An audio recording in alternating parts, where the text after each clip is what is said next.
1년 전에 백신 관련 가짜뉴스에 엄정하게 대응하겠다고 관계부처가 함께 기자회견도 열었습니다. 1년이 지났는데 지난 1년간 번진 코로나19 가짜뉴스, 허위 정보는 얼마나 될까요? 대충 통계가 나왔습니다. 삭제를 요청한 게 3,100여 건이고요. 삭제 조치된 게 그중에서 한 85%, 2,600건입니다. 막 삭제해달라고 하는 게 아닙니다. 세계보건기구, 미국의 질병통제예방센터의 판단을 근거로 해서 명백하게 허위 게시물일 때 삭제를 해달라고 요청을 하는 건데, 그런데도 이렇게 수천 건이 나옵니다.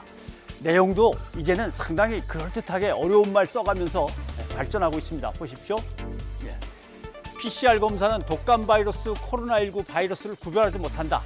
미국에서 곧 사용을 안 할 것이다 라고 가짜뉴스가 나돌기도 했고요. 자, 백신을 접종하면 산화그래핀이라는 게 뭔지 모르지만 그런 게 만들어지는데, 산화그래핀이 몸속에서 떠돌다가 스마트폰으로 5G 스마트폰을 걸거나 할 때 몸에서 반응이 커지면서 숨질 수도 있다. 그런 얘기도 있었고, 백신 속에는 기생충이 있다, 중금속이 있다, 나노칩이 들어있다, 나노로봇이 들어있다, 그래서 결국 임산부들한테 위험하다, 두뇌를 조종당할 위험이 있다. 전부 다 가짜 뉴스들이 나돌았던 거죠. 도대체 코로나19 백신은 뭘로 만들길래 안 들어있는 게 없을까요? 참 그렇습니다. 이런 것도 한번 보시죠.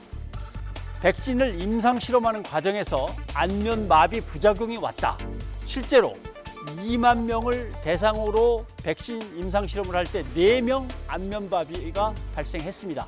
근데 이 2만 명 중에 4명은 그냥 코로나19와 관련 없이 안면마비가 발생하는 것보다도 더 낮은 수준이었습니다. 그 다음, 임상 실험 기간 중에 6명이 숨졌다.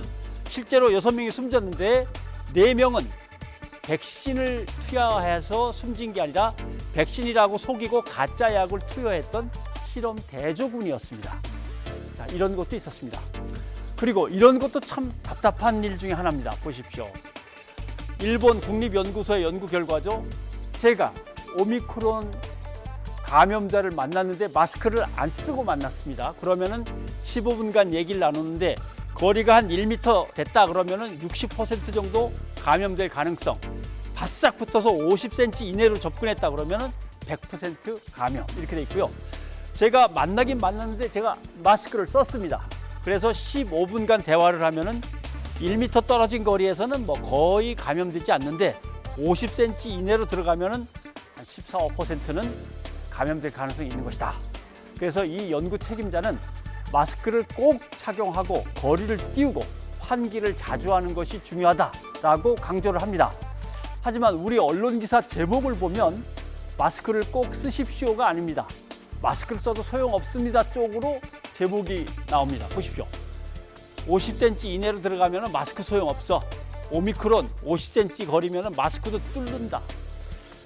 틀리다고 보기는 좀 애매합니다만, 마스크를 쓰고 1m 이상 떨어지면 오미크론 감염 가능성은 제로입니다.